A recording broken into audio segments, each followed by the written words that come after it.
By the end of this topic, students should be able to describe what normal microbiota are and explain their significance in the context of human health.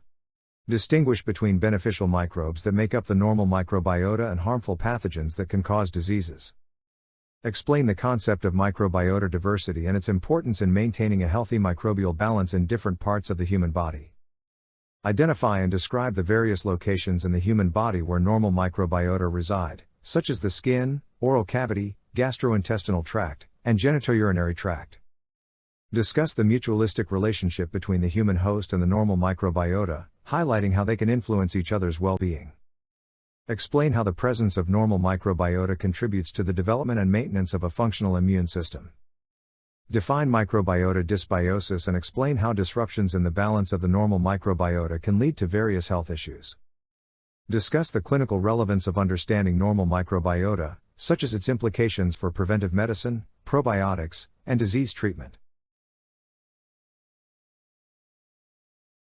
The first scientific evidence that microorganisms are part of the normal human system emerged in the mid-1880s, when Austrian pediatrician Theodor Escherichia observed a type of bacteria, later named Escherichia coli, in the intestinal flora of healthy children and children affected by diarrheal disease. In the years that followed, scientists described a number of other microorganisms isolated from the human body. Microorganisms were isolated from the nasal passages, oral cavities, skin, gastrointestinal tract, and urogenital tract and characterized as part of the human microbiota. Although this group of organisms has been conceptualized in various ways since its discovery, the concept of the human microbiome, and thus the intensive study of it, was developed primarily in the first decade of the 21st century. Knowledge of the human microbiome expanded appreciably after 2007 because of the Human Microbiome Project. The Human Microbiome Project was a 10-year, $215 million research initiative by the National Institutes of Health to study the microbial communities that live in and on our bodies, and their role in human health and disease. The HMP was launched in 2007 and organized into two phases. The first phase focused on identifying and characterizing human microbiota, and the second phase aimed to understand how the microbiome affects various human conditions. Now, for the first question. What is a microbiome? The microbiome refers to the entire collection of microorganisms, including bacteria, archaea, fungi, viruses, and other microorganisms, along with their genetic material, that inhabit a particular environment, such as the human body, a specific organ, or a natural habitat. It encompasses both the microorganisms themselves and the genes they carry, as well as the interactions between these microorganisms and their host environment. In the context of the human body, the human microbiome refers to the diverse array of microorganisms that reside on and within various parts of the body. This includes the skin, mouth, gut, genital tract, and more. These microorganisms have coevolved with humans over millennia and play essential roles in maintaining health, influencing metabolism, supporting digestion, training the immune system, and even affecting mood and behavior. It has been long believed that there are 10 times more bacterial cells than human cells in the entire human body. According to some studies, all the bacteria living inside a human body would fill a half-gallon jug. Researchers from Israel and Canada are challenging a common misconception that has circulated for years. According to them, the balance between resident microbes and human cells is likely much closer than previously thought, possibly even on a 1-to-1 basis. In more relatable terms, if we consider a reference man, someone who weighs 70 kilograms, is aged 20 to 30 years, and stands at 1.7 meters tall, it turns out that this individual carries an average of about 30 trillion human cells and approximately 39 trillion bacteria. These insights come from the collaborative efforts of Ron Milo and Ron Sender from the Weizmann Institute of Science in Rehovot, Israel, alongside Shai Fuchs from the Hospital for Sick Children in Toronto, Canada. Their intriguing analysis even goes so far as to suggest that the resemblance in these numbers is so close that each time we defecate, it might tip the balance in favor of human cells over bacteria. It's a fascinating perspective that challenges our understanding of the intricate relationship between our bodies and the microorganisms within us. The microbiome is highly dynamic and varies significantly based on factors such as an individual's genetics, diet, lifestyle, hygiene practices, and environmental exposures. Advances in DNA sequencing technologies have enabled researchers to better understand the composition and function of various microbiomes, leading to insights into how the microbiome contributes to human health and disease.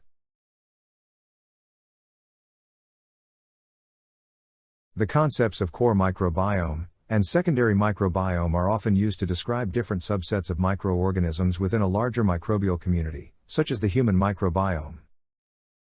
The core microbiome refers to the subset of microorganisms that are consistently present in a particular habitat or environment. These microorganisms are typically found in a significant proportion of individuals within that habitat and are considered essential components of that ecosystem.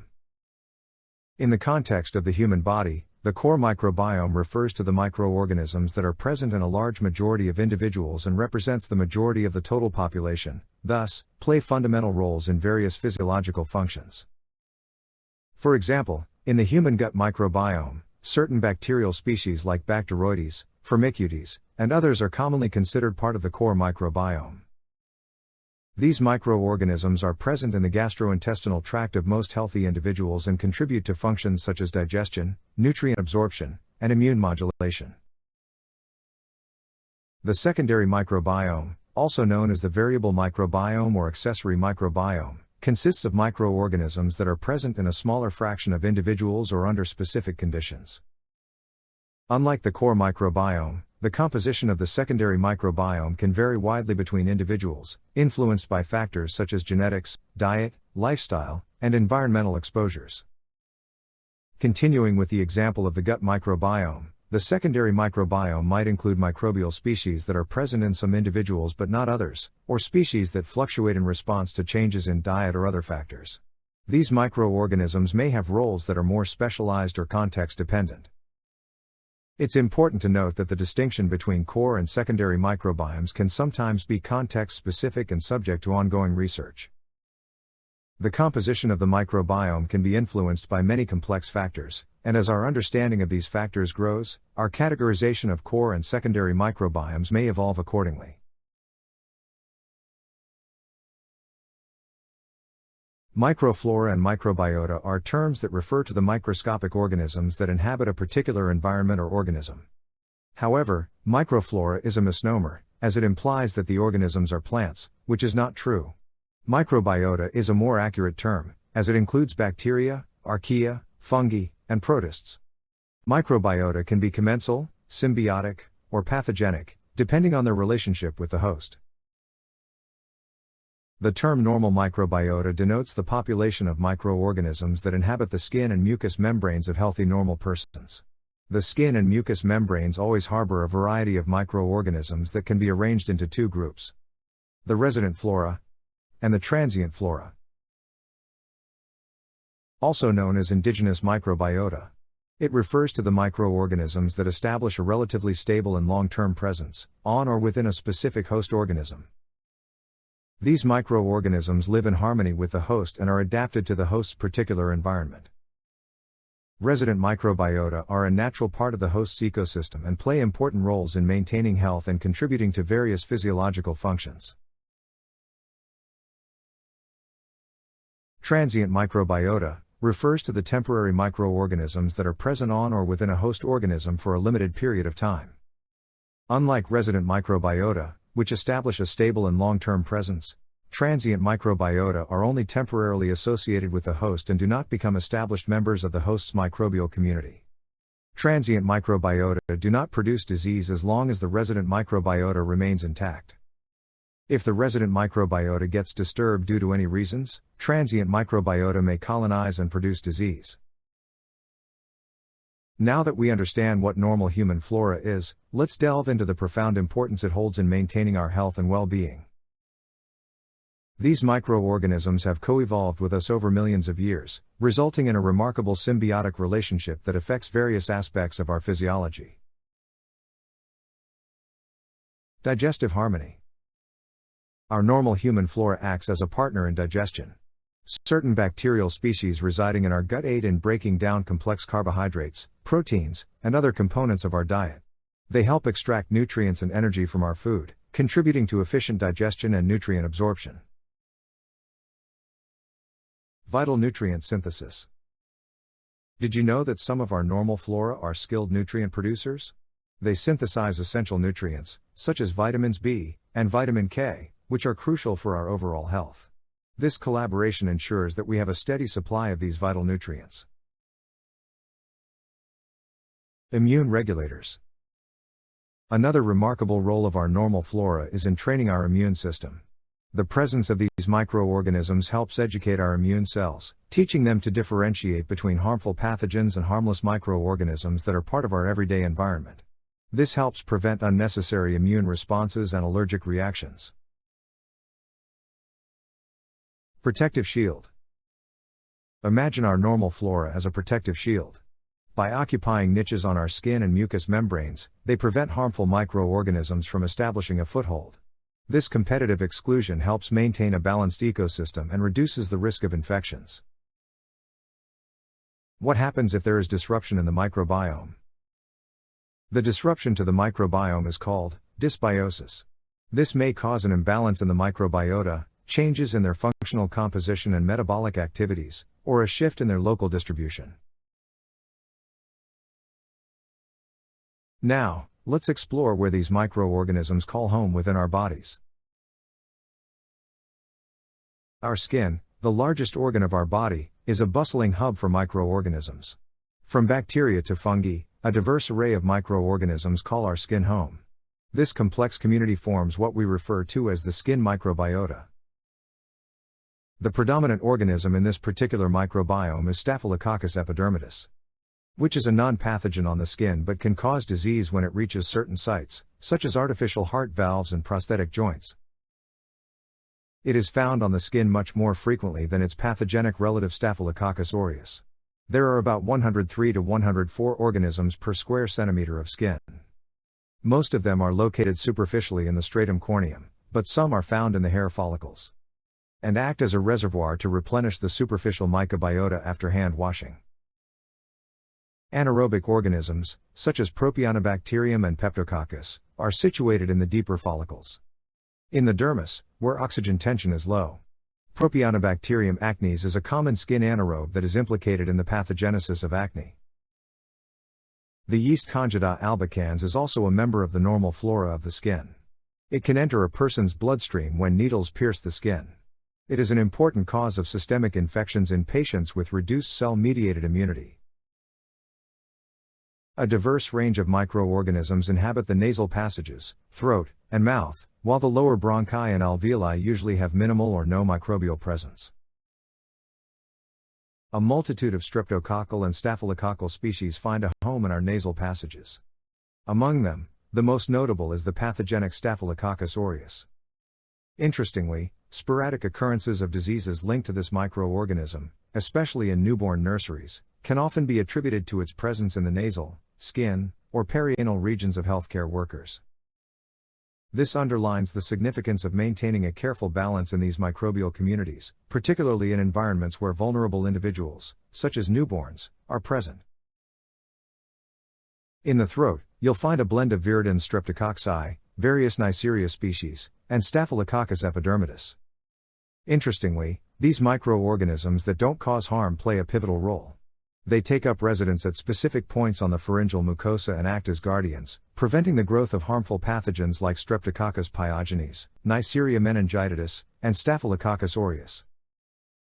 This natural defense mechanism keeps these potentially troublesome microbes in check, promoting a healthy and harmonious environment within the throat. In the mouth, roughly half of the bacterial population is composed of viridans streptococci. One member of this group, Streptococcus mutans, draws special attention due to its prevalence in significant quantities within dental plaque, the precursor to dental cavities. The dental plaque that forms on enamel surfaces consists of a gelatinous matrix comprising high molecular weight glucans secreted by these bacteria. Trapped within this matrix, the bacteria release a substantial amount of acid. This acidic environment leads to the demineralization of enamel, which kickstarts the process of tooth decay known as caries. Viridans streptococci, like Streptococcus sanguinis, also play a pivotal role as the primary cause of subacute bacterial endocarditis. It's noteworthy that these microorganisms have the potential to enter the bloodstream during dental procedures, attaching themselves to compromised heart valves. Another member of the oral flora, Eikenella corrodens, can be linked to skin and soft tissue infections arising from human bites or injuries that occurred during fistfights. These seemingly diverse roles showcase the intricate interactions of the oral microbiota, both in maintaining oral health and potentially contributing to systemic health challenges. Deep within the gingival crevices, where oxygen levels are notably low, reside anaerobic bacteria like Bacteroides, Prevotella, Fusobacterium, Clostridium, and Peptostreptococcus. These microorganisms find their niche in this oxygen-deprived environment. However, if they are accidentally inhaled, they can lead to the development of lung abscesses. This is especially concerning in individuals who are weakened and have compromised health, often due to poor dental hygiene. Adding to the complexity, the gingival crevices serve as the natural habitat for Actinomyces israelii, an anaerobic actinomycete. This microorganism has the potential to trigger the formation of abscesses in various areas, including the jaw, lungs, and abdomen. These insights highlight the intricate relationships between microorganisms and our bodies, underscoring the need for maintaining oral health to prevent potential systemic complications. As we turn our attention to the intricate world of the gastrointestinal tract, we uncover a thriving ecosystem of microorganisms that plays a pivotal role in our overall well-being. In normal fasting people, the stomach contains few organisms, primarily because of its low pH. Microbiota that are resistant to the acidic gastric environment includes Lactobacillus, Candida albicans, Helicobacter pylori, and Enterococcus. The duodenum, situated next to the stomach, inherits a bit of its acidity. This means that the microorganisms in the duodenum are quite similar to those in the stomach. You'll mainly come across Lactobacillus and Enterococcus making themselves at home in the duodenum. As we journey from the duodenum towards the ileum, the environment in the intestine becomes less acidic, and this creates a friendly environment for more microorganisms to thrive. Moving on to the jejunum, we encounter a mix of Enterococci, Lactobacillus, diphtheroid, and even Candida albicans. Now, as we venture into the ileum, things take another turn. The microbial community starts to resemble that of the large intestine. This is where the obligate anaerobes take the stage, like Clostridium perfringens, Bacteroides, and anaerobic strains of E. coli. The colon is the major location of bacteria in the body. Roughly 20% of the feces consists of bacteria. Note that more than 90% of the fecal microbiota are anaerobes, the most important of which is Bacteroides fragilis. The most abundant facultative bacteria are the coliforms, of which Escherichia coli is the most important. The normal microbiota of the intestinal tract plays a significant role in extraintestinal disease. For example, Escherichia coli is the leading cause of urinary tract infections, and Bacteroides fragilis is an important cause of peritonitis associated with perforation of the intestinal wall following trauma, appendicitis, or diverticulitis. Other important anaerobic pathogens include Fusobacterium and Peptostreptococcus. And other important facultative bacteria include Enterococcus faecalis, which causes urinary tract infections and endocarditis, and Pseudomonas aeruginosa, which can cause various infections, particularly in hospitalized and immunocompromised patients. Pseudomonas aeruginosa is present in 10% of normal stools, and is also found in soil and water. Gut dysbiosis occurs during antibiotic therapy, like the use of clindamycin, which can suppress the predominant normal microbiota, thereby allowing a rare organism such as the toxin-producing Clostridium difficile to overgrow and cause severe colitis. Moreover, administration of certain antibiotics, such as oral neomycin, prior to gastrointestinal surgery to sterilize the gut leads to a significant reduction of the normal microbiota for several days, followed by a gradual return to normal levels. In healthy individuals, kidney, urinary bladder, and ureter are sterile. Thus, a properly collected urine from the urinary bladder is also sterile. It is only during passage through the outermost portions of the urethra does the urine become contaminated with Staphylococcus epidermidis, coliforms, diphtheroids, and non-hemolytic streptococci. The area around the urethra of women and uncircumcised men contains secretions that carry Mycobacterium smegmatis, an acid-fast organism. The skin surrounding the genitourinary tract is the site of Staphylococcus saprophyticus, also a cause of urinary tract infections in women. Generally, male urethra is relatively more sterile than female due to anatomic difference in length. For instance, the female urethra is shorter and closer to the anus than the male urethra. The female urethra is also located close to the vaginal opening. This proximity can result in the transfer of microorganisms into the urethra. Concept of the sterile endometrium, and the uterine compartment in general, is outdated. It has been only recently confirmed that the uterus and its tissues are not sterile. The uterus has been found to possess its own characteristic microbiome that differs significantly from the vaginal microbiome, consisting primarily of lactobacillus species, and at far fewer numbers compared to the vagina. The uterine microbiota are considered commensals and are affected by hormonal changes. Moving on to the vaginal microbiota. Since the vagina is located close to the anus and can be colonized by members of the fecal flora. For example, women who are prone to recurrent urinary tract infections harbor organisms such as Escherichia coli and Enterobacter in the introitus. The vaginal microbiota largely depends on the age group. In women of childbearing age, the vaginal microbiome consists primarily of lactobacillus species. The lactobacilli are responsible for producing the acid that keeps the pH of the adult woman's vagina low. Lactobacilli appear to prevent the growth of potential pathogens, since their suppression by antibiotics can lead to overgrowth by Candida albicans. Overgrowth of this yeast can result in Candida vaginitis. About 15% to 20% of these women carry group B streptococci in the vagina. This organism is an important cause of sepsis and meningitis in the newborn and is acquired during passage through the birth canal. Before puberty and after menopause, when estrogen levels are low, lactobacilli are rare and the vaginal pH is high. At this pH condition other commensals inhabits the vagina such as Staphylococcus, viridin streptococci, Micrococcus, Corynebacterium species, Escherichia coli, and Enterococci. Here is a tabulated summary of locations and organisms that are medically significant or present in large numbers. As we conclude our exploration of normal human flora, it's clear that these microorganisms are integral to our well-being.